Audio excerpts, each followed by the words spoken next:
Hi friends, welcome to Goldy Kitchen. நான் உங்கள் JSP. இன்னைக்கு வீடியோவில் நம்ம ஒரு ஃபெர்டிலைசரை தான் பார்க்க போகிறோம். நம்ம ஏற்கனவே மாட்டு எருவை எப்படி யூஸ் பண்ணோம் அப்படின்னு சொல்லிட்டு நான் 2 வீடியோ போட்டிருக்கேன். பச்சை மாட்டு சாணத்தை டேரெக்டாக நம்ம யூஸ் பண்ணக்கூடாது. ஸோ இப்போ மூணாவது பார்க்குறது பார்த்திங்கன்னா நம்ம ஒரு லிக்விட் ஃபெர்டிலைசர் நம்ம இது ரெடி பண்ண போகிறோம். இந்த ஃபெர்டிலைசர் ரெடி பண்ணுறதுக்கு மொத்தம் 3 ப்ராசஸ் இருக்குது. ஸோ அதுக்கப்புறம் தான் அது ஃபைனலாக ப்ரிப்ரேஷன் ஆகும். ஸோ இப்போ நம்ம பார்க்குறது ஏற்கனவே நான் யூஸ் பண்ணிகிட்டு இருக்கிற அந்த காஞ்ச எரு பாதி மக்கிய மாட்டு எரு எடுத்துருக்கிறேன். இந்த மாட்டு எருவை ஒரு 20 லிட்டர் பக்கெட் எடுத்துக்கங்க. அந்த 20 லிட்டர் பக்கெட்டில் ஒரு பாதிக்கு மேலே கொஞ்சம் தண்ணி எடுத்துக்கோங்க. ஸோ அந்த பக்கெட்டுக்குள்ளால் நம்ம இந்த ஏற்கனவே நம்ம எடுத்து வச்சுருக்கிற இந்த மாட்டு எரு இதை அதுக்குள்ளால் போட்டுறணும். இந்த மாட்டு எரு பார்த்திங்க அப்படின்னாச்சுன்னா நீங்கள் வாங்கும்போதே முடிஞ்ச அளவுக்கு பாதி மக்கிய மாட்டு எருவாக வாங்கிக்கிடுங்க. ஓரளவுக்கு கொஞ்சம் பச்சையாக இருந்துச்சு அப்படின்னா கூட நம்ம இதில் பயன்படுத்தலாம். ஏன்னா லிக்விட் ஃபெர்டிலைசருக்கு நம்ம பயன்படுத்துறதுனால ப்ராப்ளம் இல்லை. ஸோ முடிஞ்ச அளவுக்கு ஆனால் மக்கிய தான் வாங்குங்க. இப்போ நீங்கள் அந்த பக்கெட்டில் ஃபுல்லாகவே முடிஞ்ச அளவுக்கு மேக்ஸிமம் எவ்வளோ போட முடியுமோ அதை போட்டு அதை ஊற வச்சுருங்க. தண்ணி அதில் இருக்கணும். ஸோ போட்டு நல்லா ஊற வச்சு இது பண்ணிடுங்க. இதை ஒரு மேலே ஒரு மூடி போட்டு க்ளோஸ் பண்ணி ஒரு நிழலான ஒரு இடத்துல நீங்கள் வச்சுருங்க. இது நம்ம நிழலில் பார்த்திங்க அப்படின்னாச்சுன்னா ஒரு குறைந்தது ஒரு 21 நாள் நம்ம இந்த ப்ராசஸ்க்கு வைக்கணும். எதுக்கு அப்படின்னு பார்த்தாச்சுன்னா நம்ம ஏற்கனவே வாங்கியிருக்கிறது டீகம்போஸ் ஆகிருக்கலாம், இல்லாமல் ஆகாமல் கூட இருக்கலாம். ஸோ அது ஓரளவுக்கு டீகம்போஸ் ஆகிறதுக்கு குறைந்தது ஒரு 21 நாளாவது டைம் எடுக்கும். ஸோ அதனால் நீங்கள் ஒரு நிழல் பாங்கான இடத்துல அதை ஊற வச்சுருங்க. இப்போது நீங்கள் பார்க்குறது பார்த்திங்கன்னா 21 நாளுக்கு அப்புறம் நம்ம அதை எடுத்துருக்குறோம். ஸோ இப்போ பார்க்குறது பார்த்திங்கன்னா நீங்கள் ஓரளவுக்கு இது பார்த்தாச்சுன்னா இந்த பச்சை சாணத்தை தண்ணியில் கரைச்சி வச்சுருந்தா எப்படி இருக்கும் அந்த மாதிரி தான் இருக்கும். அதாவது கொஞ்சம் கெட்டியாக இருக்கும், அந்த மாதிரி தான் இது இருக்கும். இது பார்த்திங்க அப்படின்னாச்சுன்னா ஓரளவுக்கு மக்கி போயிருக்கும். இதை நீங்கள் ஒருக்கு நல்லா ஃபுல்லாக கிண்டி விட்டுருங்க. கீழே வர நல்லா அதை கிண்டி விடணும். ஸோ எதுக்கு அப்படின்னாச்சுன்னா அந்த மிக்சிங் கொஞ்சம் ப்ராப்பராக இருக்கணும். ஸோ இந்த ஸ்டேஜில் பார்த்திங்கன்னா இதில் இருக்கிற மீத்தேன் வாயுகள் எல்லாமே வெளியில் போயிடும். அதுபோல் அந்த ஹீட் ஜென்ரேட் ஆகல அந்த மாதிரி விஷயங்கள்லாம் போயிடும். ஸோ இதுக்கப்புறம் நம்ம 2வது ப்ராசஸ் பண்ண போகிறோம். 2வது ப்ராசஸ் என்ன பண்ண போகிறோம் அப்படின்னா ஒரு 3 நுண்ணுயிர் உரங்களை நம்ம எடுத்துக்க போகிறோம். அதாவது நீங்கள் நார்மலாக உங்கள் தோட்டத்துக்கு மண் கலவையில் நீங்கள் மிக்ஸ் பண்ணுவீங்கள்ல, சூடோமோனாஸ், ட்ரைகோடர்மா வெர்டி, அதே போல் வேம், இன்னும் சில ஐட்டம்ஸ் எல்லாம் இருக்குது. அந்த மாதிரி பொருட்களில் ஏதாவது ஒரு 3 நுண்ணுயிர் ஊட்ட உரங்கள் எடுத்துங்க. அதை சம பங்காக எடுத்துங்க. எல்லாத்துலேயும் ஒரு 100 கிராம் அளவுக்கு எடுத்துங்க. எடுத்துகிட்டு அதை நம்ம ஏற்கனவே அந்த ஊற வச்சுருக்கிறோம்ல அந்த இதில் இதை மிக்ஸ் பண்ணுங்கள். இந்த இது நம்ம பண்ணுறது பார்த்திங்கன்னா 21 நாளுக்கு அப்புறம் தான் நம்ம பண்ணோம். முடிஞ்சால் நீங்கள் கூட கொஞ்சம் நாள் வச்சா கூட பிரச்சனை இல்லை. ஸோ அதுக்கப்புறம் நம்ம அந்த ஏற்கனவே வச்சுருக்கிற அந்த பக்கெட்டில் இதையும் அதோடு சேர்த்துருங்க.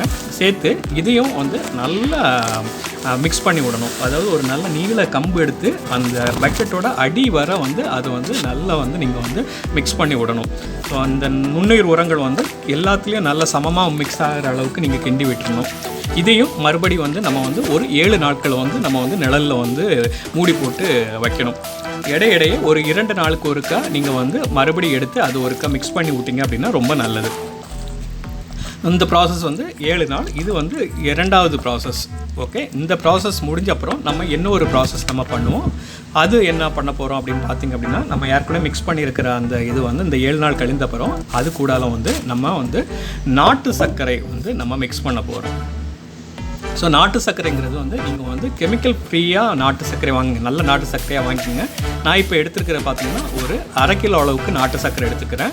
நீங்கள் உங்களுக்கு எவ்வளவு தேவையோ அது போல் நீங்கள் அடிஷ்னல் ஆட் பண்ணிக்கலாம். இந்த நாட்டு சர்க்கரை ஆட் பண்ணுறது எதுக்கு அப்படின்னு பார்த்தீங்க அப்படின்னாச்சுன்னா இந்த உரத்தை அந்த தண்ணியை நம்ம செடிகளுக்கு யூஸ் பண்ண நேரம் அதில் பார்த்தீங்க அப்படின்னாச்சுன்னா இந்த மண்புழு உற்பத்தி ஜாஸ்தியாக இருக்கும். ஸோ அது ஒரு முக்கியமான விஷயம். நிறைய பேர் நம்மளுக்கு வீட்டில் மண்புழுக்கள் உருவாக மாட்டேங்குது அப்படின்னு சொல்லுவீங்களா, அதுக்காக இந்த மாதிரி நீங்கள் பயன்படுத்துனீங்கன்னா அதில் மண்புழுக்கள் நிறைய வரும்.